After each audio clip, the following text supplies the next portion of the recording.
यदि A B और सी संदेह, तीन बिंदु संदेह,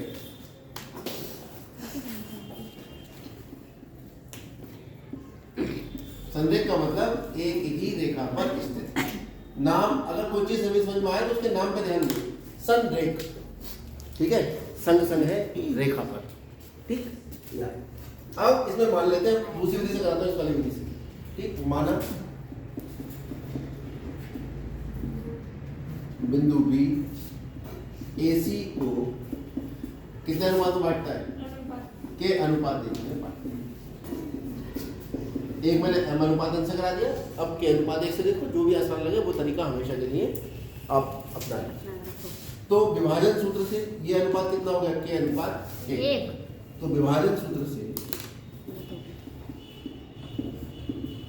किसके निर्देशांक, b के निर्देशांक कैसे निकलेंगे भाई। विभाजन सूत्र क्या कहता है कि भाई अगर आपको अनुपात दिया, इधर का अनुपात गुणा इधर का निर्देशांक -4 के प्लस इधर का अनुपात गुणा इधर का निर्देशांक, वो भी x बटे अनुपात चाहिए। अब y निर्देशांक निकालेंगे तो y पे ये कार्रवाई करो, इधर का अनुपात गुणा इधर का y निर्देशांक, 5k प्लस 1 गुणा y 1।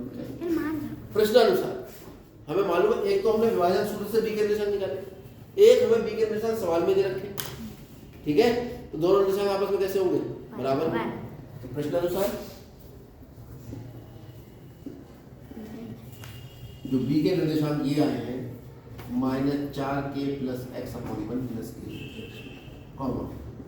5k plus y/1 plus k, ये बराबर हो जाएगा -5/7। यहाँ से पता लगा -4k plus x/1 plus k बराबर हो गया -5k, और 5k plus y/1 plus k बराबर हो गया 7। तो अगर मान लो यहाँ पे k नहीं होता, सॉरी x नहीं होता, तो किसका मान निकला था, k का, और यहाँ y नहीं होता तो किसका मान निकला था, और वो दोनों मान आपस में कैसे आते हैं, बराबर। तो इससे सिद्ध हो जाता है कि तीनों बिंदु संरेख। अगर x और y के मान यहाँ दे देता, वो मान लो 5, 6, 7, 8 तीन बिंदु दे दिए और पूछ लिया कि सिद्ध करो तीनों बिंदु संरेख है, तो सबसे बढ़िया तरीका है कि k अनुपात 1 किसी एक बिंदु से मान लो 1 भाग कर रहा है, दोनों से k का मान निकालो और दोनों से k का मान कैसा आ जाएगा, बराबर आ जाएगा, सिद्ध हो जाएगा कि ये तीनों बिंदु संरेख। लेकिन यहाँ थोड़ा सवाल बदला हुआ है, यहाँ कह रहा है x और y में संबंध निकालो जबकि ये तीनों बिंदु संरेख। तो हमने क्या किया, हमने विभाजन सूत्र लगाया, विभाजन सूत्र b के निर्देशांक निकले, और वो b के निर्देशांक मैंने जब तुलना करी तो ये दोनों x निर्देशांक x के बराबर, y निर्देशांक, इन्हें दोनों को हल करके k का मान निकाल। देखो ये कितना आएगा अभी, यहाँ से पता लगा -4k प्लस x बराबर, जब ये 1 प्लस k से गुणा करेगा -5, तो -5 दोनों को गुणा करेगा, तो -5 -5k, और ये कितना आएगा 5k प्लस y बराबर प्लस का 7, 7 ही कम 7 प्लस 7। अब k वाले एक तरफ लेते हैं, ये माइनस का इधर आकर 5k माइनस 4k बराबर -5 माइनस x, ये कितना आ गया, k बराबर -5 माइनस।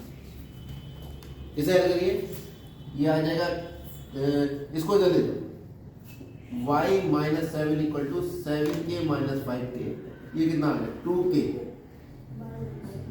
y।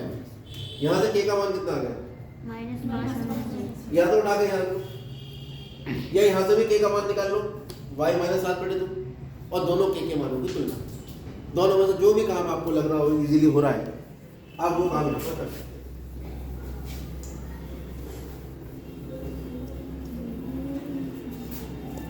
हमारे पास ये कंडीशन आ गई, एक तो k का मान आ गया कितना -5 माइनस x, समीकरण 1, और एक k का मान यहाँ से आ रहा है y -7/2 समीकरण, ठीक है। यहाँ से निकाल k बराबर y -7/2 समीकरण नंबर 2, और ये समीकरण नंबर, समीकरण 1 और 2 की तुलना करने तरीका समझ में आ गया। और दूसरा तरीका क्या था कि k का मान यहाँ से उठाइए और यहाँ रख दीजिए, वो भी एक ही बात है, यहाँ k की जगह k का मान लिख दोगे तब भी वही आएगा कि यहाँ तुलना करके आएगा। तो समीकरण 1 और 2 की तुलना कर सकते हैं। करिए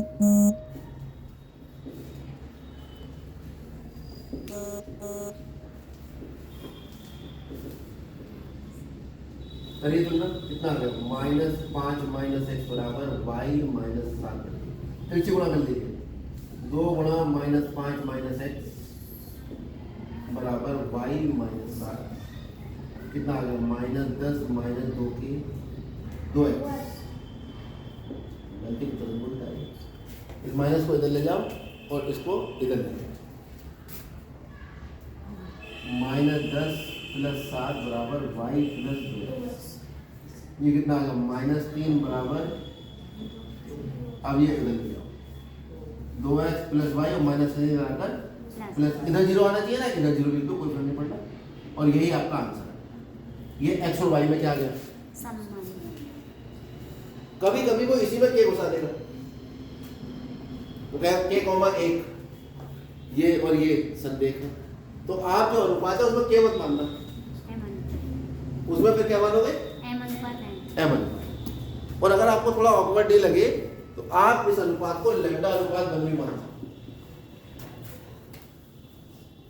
लैम्डा फ्रीक्वेंसी, या इसको p अनुपात 1 भी मान सकते, q अनुपात 1 भी मान सकते हो।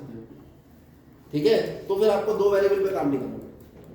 mn मानोगे तो कितने वेरिएबल पे काम करना पड़ेगा, और यहाँ अनुपात 1 ही मान लोगे। तो मैं क्यों कह रहा हूँ ऐसा, अगर इसमें k दे दिया तो फिर दोनों के एक साथ एक जैसे हो जाएंगे, तो सवाल खराब कर देंगे आपको। इसमें k दे देगा तो वहां पर फिर आप थोड़ा वेरिएबल बदल देंगे। ठीक है, अभी यहाँ k से काम चल जाए।